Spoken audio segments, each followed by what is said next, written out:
할렐루야. 네, 하나님의 은혜가 저와 여러분에게 가득하고 풍성하시기를 간절히 소망합니다. 네. 네, 크리스찬 베이직 시리즈 이제 9번째 시간으로 오늘 설교로 이제 크리스찬 베이직 시리즈는 좀 마무리하려고 합니다. 이제 성화라는 주제까지 오게 되었는데요.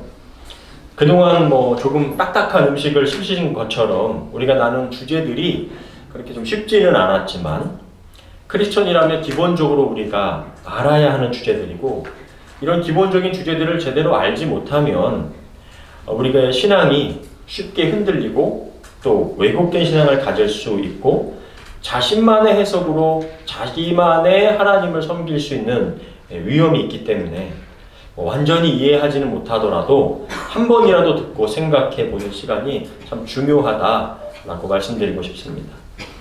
오늘의 주제는 성화입니다. 성화는 쉽게 표현하면 거룩하게 되는 것, 거룩해지는 것을 의미합니다.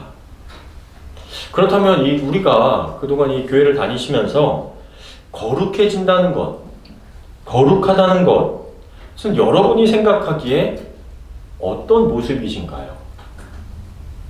어떤 것이 거룩하게 보여지죠? 흔히 눈을 감고 손을 들고 찬양하는 모습? 조금 목이 쉰 목소리로 주여 이렇게 한다거나 하면서 기도를 하거나 성경을 읽는 모습.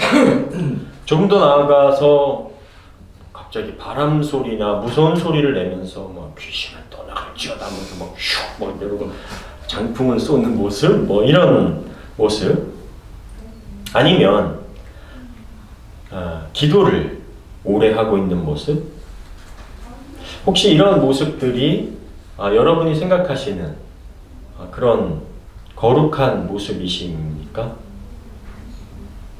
그렇죠. 방금 말씀드렸던 모습들은 다 거룩하다라고 할 수 있는 그런 모습들입니다.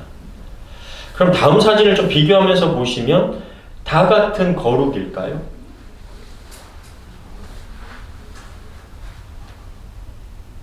거룩의 행위만 놓고 보면 우리가 기도하는 행위 자체가 다 거룩한 본질이 아닐 수 있다는 생각을 해볼 수 있죠.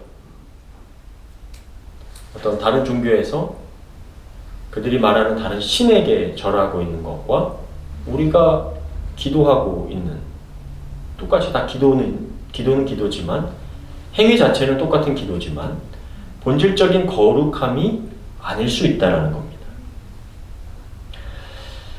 제임스 패커 교수는 거룩해지는 것에 대한 잘못된 관점 두 가지를 말하면서, 첫째로는 엄격한 금욕주의에 빠지는 것이라고 합니다.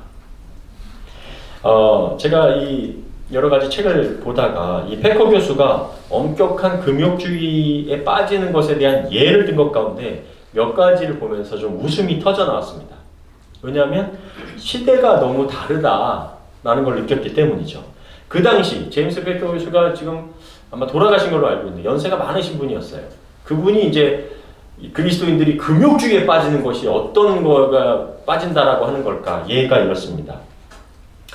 성적인 것과 관련된 것, 음주, 청바지, 재즈, 농담, 락음악, 긴 머리와 구렛나루, 공연장, 저도 이건 잘 모르겠는데 탈모제, 정치적인 이익, 이런 것들로부터 이렇게 절제하는 것, 그리스도인들이 막 절제하려고 하는 것을 엄격한 금욕주의의 예라고 설명을 해 놓았기 때문이었어요. 보면서 참 재밌었습니다. 그러니까 그 당시에 신앙적으로 금욕한다고 하면 그런 것들은 거룩한 것이 아니기 때문에 교회를 다니던 사람들은 그런 것들을 멀리 해야 한다는 생각들을 가졌던 거예요. 얼마 전 은퇴하신 영어 교사분께서 자신이 젊었을 때는 교사가 청바지를 입을 수 있고 수업을 할 수 있는 날은 금요일만 가능했다는 거예요. 나름 북미 지역이었지만 불과 20-30년 전만 해도 교직에 있는 사람들이 청바지를 입는 것이 적절치 않게 여겨졌다는 거죠. 더불어 이 제임스 패커 교수가 예를 든 옷차림이나 머리, 음악 취향과 같은 외적인 모습들이 이런 전통적인 권위주의 사회에서 신앙과 연결되어 그 당시에는 그와 같은 모습들이 거룩하지 않게 보였다는 거죠. 세속적으로 보였다는 거예요. 이처럼 세상이 정해놓은 관습이 거룩함을 드러내는 척도로 생각하는 경우가 우리 그리스도인들도 많기 때문이라는 거죠. 그러나 그와 같은 것들은 거룩함의 본질이 될 수 없기 때문에 지금처럼 시대나 사회가 변화되면서 그 다음 세대에게 거룩의 본질이 아니라 형식만 전달되면 이런 거룩이 뭔지 잘 이해할 수 없게 되거나 잘못된 신앙관을 전수하여 신앙이 무엇인가 제대로 설명할 수 없는 오류를 범하게 될 수 있다라는 거예요. 예를 들어 제가 어렸을 때를 좀 예를 들면 저희가 어릴 때 교회 다닐 때 보면 노래방 가는 거 혹은 교회에서 드럼을 막 치거나 일렉 기타를 사용한다거나 옷차림이 가볍다 그러면 또 혹은 옷차림 색깔이 문제가 된다거나 그러면 지적을 받거나 눈총을 받았습니다.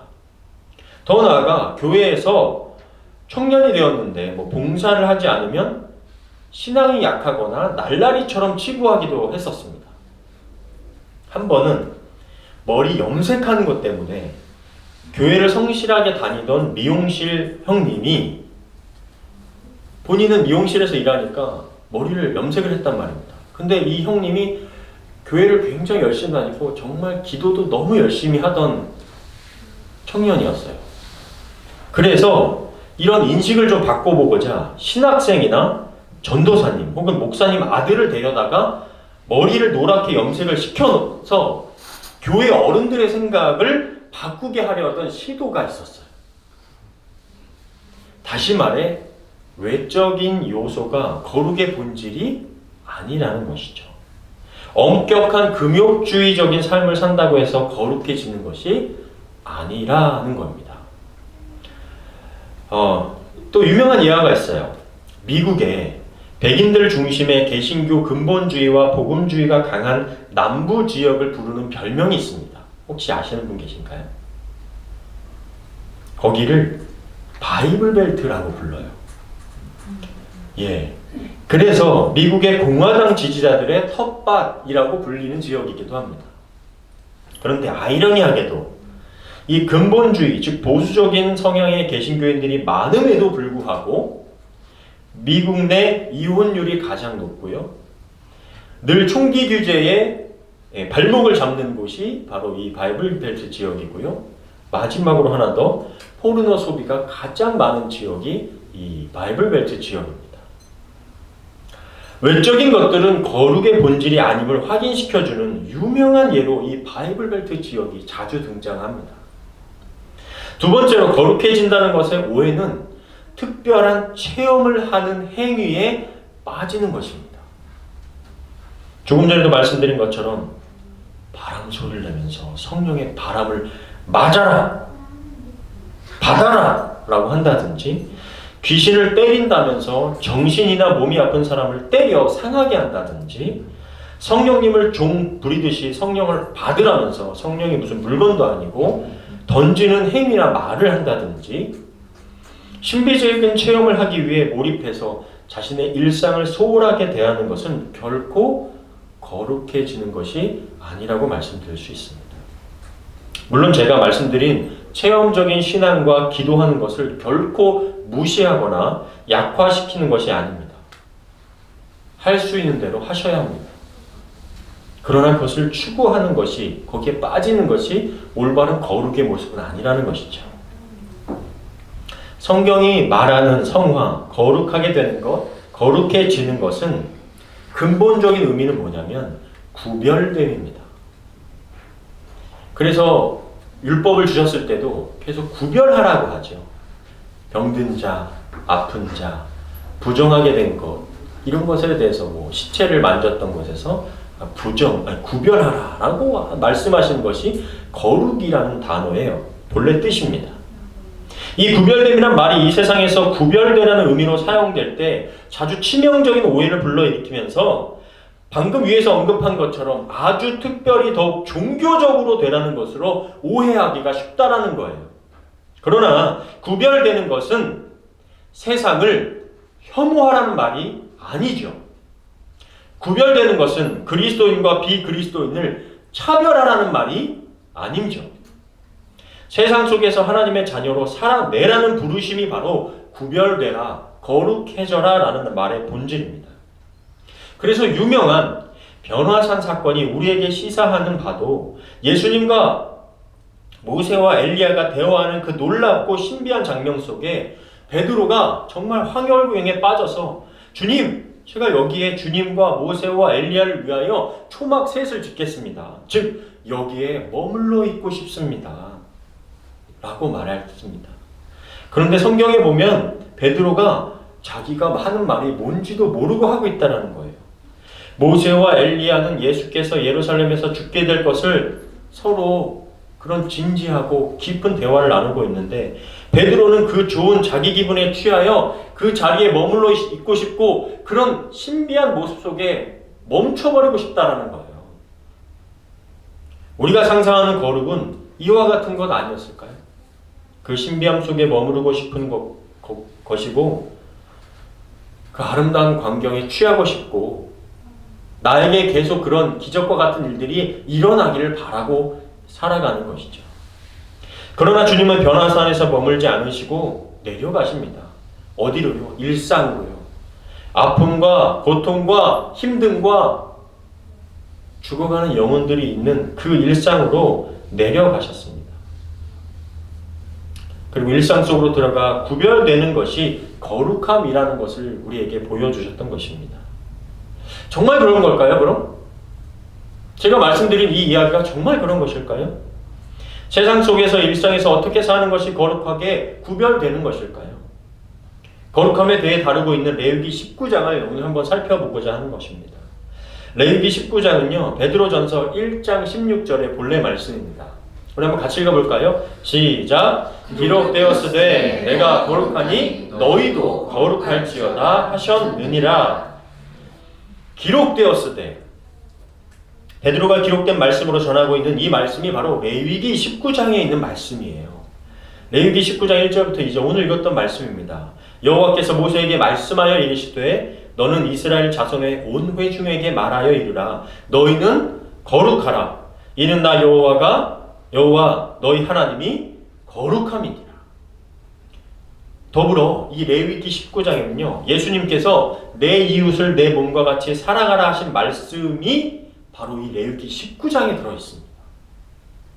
레위기 19장 18절 같이 한번 읽겠습니다. 시작! 또 너희는 원수를 갚지 말고 너희 동족에게 양심을 품지 말며 너희 이웃을 너희 몸과 같이 사랑하라. 나는 여호와이다. 그러니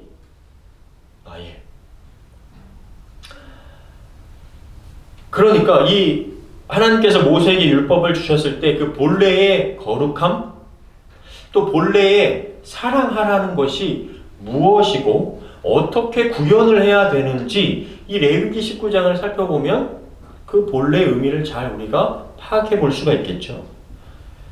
우리가 거룩해져야 하는 전제는 하나님께서 거룩하시기 때문입니다.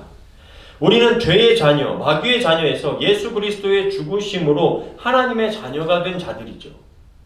본질상 진노의 자녀가 거룩한 성품의 아버지의 자녀가 되었으니까 자녀된 우리가 아버지를 닮아가는 것이 당연하고 마땅한 이치일 겁니다. 더불어 거룩한 하나님의 영이 우리 가운데 계심으로 우리를 이끌어 가신다고 우리가 지난주 성도의 견인을 배웠어요. 하나님께서 성령께서 우리 안에 계셔서 우리를 그 나라로 인도하신다, 이끌어 가신다라는 것이죠.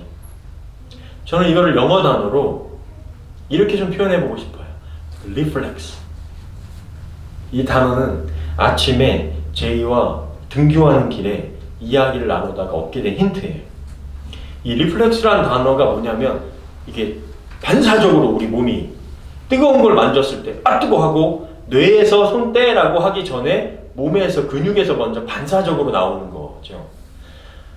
갑자기 뭐가 날라올 때 눈동자가 눈을 보호하기 위해서 눈을 감어라고 뇌에 전달하기 전에 벌써 깜빡이는 거. 그게 바로 이 리플렉스라는 단어가 말하는 거죠. 바로 우리가 마귀의 종로를 탈 때는 죄된 행동, 이 죄된 관습이 시키지도 않아도 반사적으로 우리가 그렇게 따라서 살았다면 이제는 거룩한 아버지의 아들이 되면 반사적으로 거룩한 삶을 살도록 우리가 그렇게 반사적으로 움직이게 된다는 거예요. 그렇게 되자는 거예요. 그렇다면 그 거룩이 실현되는 장이 어디죠? 바로 일상입니다. 우리의 삶이에요. 그래서 구약이나 신약 어디를 보아도 거룩해져라, 하나님은 거룩하니 너희도 거룩해져라 라고, 혹은 거룩에 대한 말씀이 나온 뒤에 바로 나오는 것들은, 그러면 기도의 자리로 나가라, 기도원으로 올라가라, 금식을 해라, 신비적인 은사를 체험해라 라는 말씀이 나오는 게 아니라 우리 일상에서의 관계적 거룩, 사회적인 거룩, 경제적인 거룩이 어떻게 나타나야 하는지를 바로 말씀해주고 있다는 거예요. 이것은 명백하게 거룩은 흰 구름 위를 타고 올라가 하늘나라에 도달하는 특별한 체험, 어떤 막 영적인 세계가 보이고 사탄이 무언가를 잡아먹는 막 무서운 꿈을 꾸고 나서 잔뜩 두려워서 떨며 사는 것이 아니라 지금 내 주변의 삶에서 벌어지는 현실 속에서 하나님의 자녀는 거룩함을 어떻게 드러내야 하는가를 말씀해주고 있다는 거죠. 자, 레위기 19장을 보면 1절, 2절에서도 너희도 거룩하여라 하신 다음 바로 말씀하신 내용이 무엇이 나오냐면 부모를 공경해라가 첫 번째로 나와요. 그리고 안식일을 지켜라 라고 이어져 나옵니다. 그리고 그 다음에 너희가 화목제물을 드릴 때 하나님께 기쁘시게 드려라, 하나님이 기쁘시게 드려라 라고 말해요. 이것은 뭐냐면 나와 가장 가까운 관계의 거룩을 먼저 말씀해주고 있다는 거죠. 부모를 공경하는 것은 믿음 있는 자가 행해야 되는 마땅한 거룩이죠. 부모와 자녀와의 관계가 깨어지면 그 안에 거룩함, 친밀함이 깨어지고 안식일을 지키는 신앙생활이 올바르게 이어지기 어렵다는 것을 말씀해주고 있습니다. 안식일을 지켜야 하는 것도 하나님과의 관계를 말하는 것이죠. 자식이 부모를 볼 때 정말 저런 아버지, 어머니가 예수님 믿는 사람인가? 의심이 드는데 어떻게 교회를 함께 다니며 하나님을 바라보고 떠올릴 수가 있겠습니까? 즉 거룩은 가정 안에서 시작되고 한 사람의 인생에 막대한 영향을 주게 되는 것입니다. 바로 가장 가까운 사람과 시작되는 관계의 거룩에 대한 말씀이 너희가 거룩해라 라고 한 다음에 이어져 바로 나온 말씀이라는 거예요. 그 다음 드린 제물에 대한 처리한 내용이 간단히 언급된 후에 그 다음에 가난한 이웃에 대해 어떻게 하라는 말씀이 바로 이어져 나옵니다. 레위기 19장 9절부터 10절인데요. 이걸 제가 읽도록 하겠습니다. 너희는 추수할 때에 곡식을 밭 구석구석까지 다 거두지 말고 또 떨어진 이삭도 줍지 말아라. 그리고 포도를 딸 때도 다 따지 말고 땅에 떨어진 포도는 줍지 말아라. 너희는 이 모든 것을 가난한 자와 나그네를 위하여 남겨두어야 한다. 나는 너희 하나님 여호와이다. 13, 14절 여러분께서 읽겠습니다. 시작. 너희는 다른 사람을 학대하거나 남의 것을 강탈하지 말고 너희가 고용한 품꾼의 삭은 그날로 지불하고 하룻밤을 넘기지 말아라. 또 너희는 귀머거리를 저주하거나 순경 앞에서 눈물을 놓지 말고 나를 두려운 마음으로 섬겨라. 나는 여호와이다. 아멘. 누구를 위하여 곡식과 포도를 남기라고 하시죠? 가난한 자와 나그네를 위해서입니다. 만약 하나님께서 이런 말씀이 아니라 이렇게 요구하셨다면 어떨까요?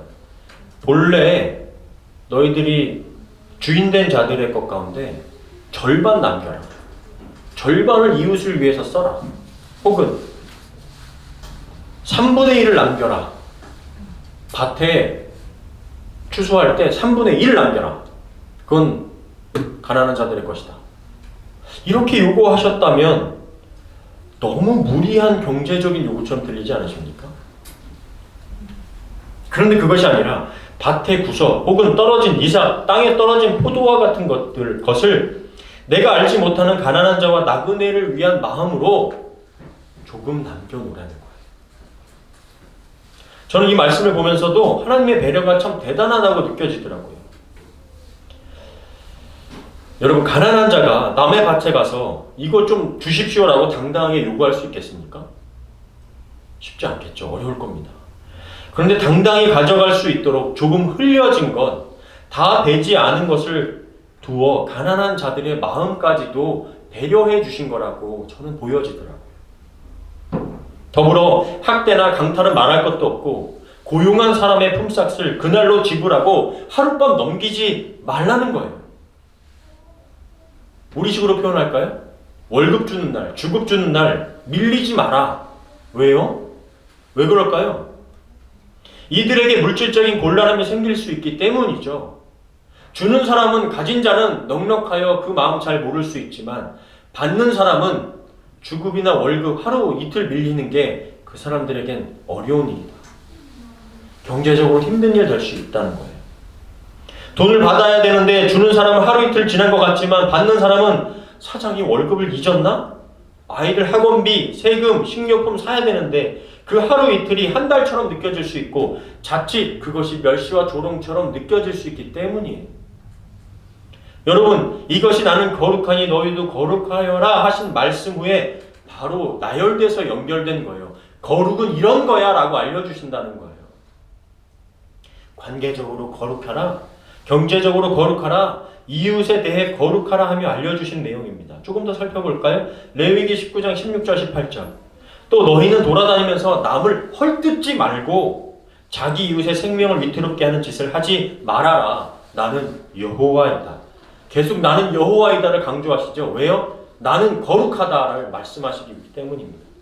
너희는 마음으로 너희 형제를 미워하지 말고 그것 때문에 죄를 짓지 않도록 그와 맺힌 것이 있으면 풀어라. 같이 읽을까요? 18절 시작. 또 너희는 원수를 갚지 말고 너희 동족에게 앙심을 품지 말며 너희 이웃을 너희 몸과 같이 사랑하라. 나는 여호와이다. 내 이웃을 나의 몸과 같이 사랑하는 것에 대해 어떤 어마어마한 거룩한 행동들을 지금 나열하신 것이 있나요? 예를 들어 기도를 많이 해서 은사를 받아가지고 아픈 자를 낫게 해라. 예언의 은사를 받고 진로를 고민하고 있는 자들을 위해서 예언해줘라. 하신 것처럼 더 신비하고 더 놀라운 거룩을 행하라고 하셨나요? 방금 말씀을 보면 내가 겪고 싶지 않은 것을 남에게 하지 않는 사소한 행동이 거룩이라고 말씀해주고 있는 것 같아요.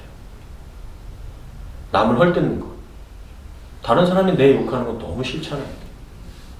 남을 헐뜯지 말래요. 이웃의 생명을 위험하게 하는 것, 그런 게 뭐가 있을까요? 저는 바로 생각나는 건 운전 같은 것이 있더라고요. 운전을 험하게 할 때 주변의 이웃들이 위험해지죠. 더 나아가 함께 일하는 동료, 직원들의 복지, 그것까지 아니더라도 돌봐주고 건강은 괜찮은지, 일하는데 힘들진 않은지 조금 챙겨주는 것, 그것이 그들의 목숨과 생명을 지켜주고 조금 위험에서 벗어날 수 있게 해주는 일이 될 수도 있겠다라는 생각이 들었습니다. 또 형제를 미워하지 말고 그 미움 때문에 죄를 짓지 않고 마음에 맺힌 것이 있으면 빨리 그 형제와 풀어라 라고 하세요. 원수 갚지 말고 앙심 품지 않는 것, 복수하고 싶은 마음, 과거에 나에게 나쁘게 대했던 자를 앙가품하고 미워하고 복수하고 싶은 마음, 그 마음이 우리 자신을 힘들게 하기도 하고 늘 다른 사람과의 관계도 어그러지게 할 수 있기 때문에 빨리 풀어내라는 거예요. 더불어 이와 같은 마음을 품음으로 하나님께서 주시는 평안을 누리지 못하고 하나님과도 자꾸 멀어지게 하는 것입니다. 그 외에 레위기 19장에 나오는 말씀을 보면 무당을 찾아다님으로 자신을 더럽히지 마라. 노인을 공경하라. 너희 땅에 사는 외국인을 학대하지 마라. 재판할 때 공정하게 해라. 이게 뭐 그렇게 어려운 거룩인가요? 너무나 우리 일상 속에서 상식적이고 경제적이고 사회적인 일들에 대한 것을 거룩의 실천, 거룩의 실제적인 예라고 우리에게 알려주고 있다는 거예요. 지금 말씀드린 것들이 우리가 늘 흔히 사용하는 영적이다, 거룩하다라는 말로 사용했던 그런 신비적인 느낌의 거룩함들이 있나요? 아마 그러지 않을 겁니다. 좀 더 우리 현실 가까이에 거룩이 있다는 것 느껴지실 거예요. 저만 그런지 모르지만 거룩해지는 것은 우리의 일상과 뗄래야 뗄 수 없는 것들이에요. 경제적, 성품적, 사회적, 인간적인 그 어떤 방면에서도 다 마찬가지입니다. 거룩은 우리 모든 삶의 영역에서 관계되어진 것들이지 어떤 무슨 마술 지팡이를 얻듯 손에 쥐는 것이 아니라는 것입니다. 레위기 19장 말씀을 인용한 베드로도 거룩한 자가 되라는 말씀을 하면서 그 거룩함을 이루기 위해 성경을 1000번 읽어라, 수도원에 올라가 금식하며 기도해라라는 것이 아니라 우리의 행실에 대한 이야기를 해요. 베드로전서 1장 15절 17절입니다. 오직 너희를 부르신 거룩한 이처럼 너희도 모든 행실에 거룩한 자가 되라. 기록되었을 때 내가 거룩하니 너희도 거룩할지어다 하셨느니라. 외모로 보시지 않고 각 사람의 행위대로 심판하시는 이를 너희가 아버지라 부른즉 너희가 나그네로 있을 때를 두려움으로 지내라. 우리가 나그네로 사는 여기에서 모든 행실과 행위를 거룩함으로 살아내라는 거예요. 그러면 베드로뿐만 그럴까요? 바울 사도는 어떨까요? 바울 사도 여러 가지 거룩함에 대한 본문이 있지만 데살로니가전서 4장 3절입니다. 하나님의 뜻은 이것이니 너희의 거룩함이라 곧 음란을 버리고. 하나님의 뜻은 우리가 거룩해지는 것인데 곧 음란을 버려라 라고 시작합니다. 그 음란은 하나님과 멀어지는 어떤 우상 숭배 혹은 무슨 사탄을 숭배하는 어떤 거대하고 신비적인 것에 대한 말씀이었을까요? 그 다음 말씀을 보면 그것이 아닌 걸 알 수 있어요. 데살로니가전서 4장 4절부터 5절입니다. 깨끗하고 존경하는 마음으로 부부 생활을 하십시오. 여기에서 부부 생활은 일상적인 부부 생활일 수도 있지만 조금 더 부부 관계에 대한 이야기입니다. 하나님을 모르는, 그 다음 말씀 보면요, 하나님을 모르는 이방인들처럼 세욕에 빠지지 말고 남의 아내를 가로채지 마십시오. 우리가 전에 여러분에게 말하고 경고한 대로 주님께서는 이런 짓을 하는 사람에게 무서운 벌을 내리실 것입니다. 하나님은 우리를 더럽게 살라고 부르신 것이 아니라 거룩하게 살라고 부르셨습니다. 그 당시 1세기의 로마 시대에 여러 가지 있었던 그런 세욕에 빠지는, 또 이방 우상을 섬기는 사람들이 행했던 그런 성적인 문제들에 대한 관한 이야기를 하면서 부부 관계, 부부 생활에 대한 이야기를 한 것입니다. 이것을 거룩하게 살라고 부르신 대로 살으라는 하나님의 말씀입니다 하고 전한 내용이에요. 거룩은 결혼한 부부가 따로 떨어져 오직 나는 주님만 물러가라 하면서 사탄아 내대로 물러가라, 난 금욕할 거야. 그렇게 살라고 아내를 보면서 어디 유혹하는가 나를, 사탄아 물러가라, 뭐 이렇게 살라고 하는 게 거룩이 아니라는 거예요. 깨끗하고 존경하는 마음으로 부부 생활하며 바람피지 않는 것, 그게 거룩이래요. 지극히 상식적이고 일상적인 내용이죠. 자, 또 제가 지금까지 말씀드렸던 이 거룩에 대한 거 이렇게만 얘기하면 너한테 좀 목사 이상하다, 거룩하게 사는 것은 또 그냥 사람들끼리 더 잘 지내면 된단다, 기도도 하지 말고 말씀도 많이 보지 말라 그런다, 또 그러실까봐 제가 또 늘 말씀드리잖아요. 성경은 어떻다? 균형이 잡혔다. 늘 균형 잡힌 말씀이 하나님 말씀이다. 그래서 준비했습니다. 디모데전서 4장 5절 말씀. 우리 한번 같이 읽겠습니다. 시작. 하나님의 말씀과 기도로 거룩하여지리라. 아멘. 시원하시죠? 사랑하는 여러분, 우리가 하나님의 능력이 아니면 거룩한 삶을 살아낼 수 있을까요? 하나님의 말씀이 아니면 우리가 이웃에게 나눠야 하고 내 몸과 같이 살아가는 거룩의 삶을 알고 실천할 수 있을까요? 예수님이 우리를 사랑하신 그 사랑이 아니면 우리가 감히 이웃을 향해 내 소유된 반 모퉁이의 곡식을 남길 수 있으며 땅에 떨어진 포도송이를 남겨둘 수 있겠냐는 거예요. 더 나아가 그것이 내 자신을 드러내지 않고 이웃의 마음을 헤아리기까지 하며 행할 수 있는 사랑으로 나갈 수 있겠냐는 거예요. 여러분도 기억하실지 모르겠지만 한국 사회에 고된 일을 하기 위해 들어온 이슬람 사람들이 자신들의 예배할 처소를 짓겠다고 할 때 주변의 이웃들이 그들을 향해 인종차별과 혐오 발언으로 이민자된 사람들을 향해 얼마나 짓밟았는지 모릅니다. 캄보디아에서 한국 농촌으로 돈 벌기에 온 여인들이 한국의 추운 겨울에 난방도 잘 되지 않는 비닐하우스에서 얼어 죽었던 사건 기억하실지 모르겠어요. 나의 경제적인 부분이 거룩해질 수 있는 것은 하나님께서 나의 공급자 되시고 온 세상의 주인이라는 분명한 신앙적 고백 위에서만 가능하겠죠. 우리는 이 믿음이 없으면 그들의 아픔이 내 아픔이 될 수가 없습니다. 주님이 나를 사랑하신 그 사랑을 깨닫기 전에는 내 이웃을 향해서 진정한 사랑을 그 손길을 내밀 수가 없습니다. 설령 내가 유명해지고자 손을 펼 수는 있을지 몰라도 왼손이 하는 일을 오른손이 모르게 하기 위해 정말 내어주는 그 사랑을 우리가 온전히 실천할 수 있겠습니까?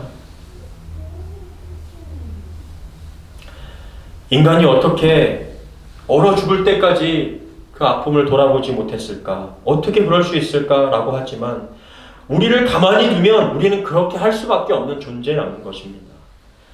아직 그런 마음을 느끼지 못하셨다는 건 그만큼 우리는 부유하고 어쩌면 안정된 삶을 살고 있다는 반증입니다. 내 이웃을 내 몸과 같이 사랑할 수 있는 것은 나를 위해 죽으신 주님이 당신을 위해서도 죽으셨다는 분명한 신앙 고백 위에서 가능케 됨을 믿습니다. 우리는 신앙생활을 하는 것이 아니라 생활 신앙을 해야 합니다. 나이가 많다고, 직위가 더 높다고, 가진 것이 있다고, 직분이 있다고 그런 것으로 다른 사람을 대하는 태도가 되지 않아야 합니다. 직분이 다른 사람을 대하는 태도가 되면 안 되고, 권위가 다른 사람을 대하는 태도가 되면 안 되고, 선배기 때문에 내가 다른 사람을 대하는 태도가 막 대하는 태도로서는 안 됩니다. 내 안에 계신 주님께서 누군가를 대하시는 마음으로 대할 때 그것이 거룩함으로 나아가는 길이 될 줄 믿습니다. 신앙생활은 교회에서 예배드리고 끝날 수 있지만 생활신앙은 여러분의 삶 속에서 계속되어 성화의 삶, 거룩한 삶을 이끌어 나가게 될 줄 믿습니다.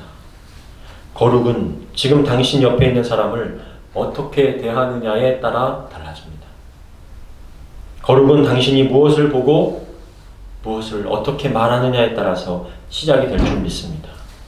우리 모두 거룩한 자녀로 승리의 삶을 살아가는 저와 여러분 다 되시기를 간절히 소망합니다. 아멘.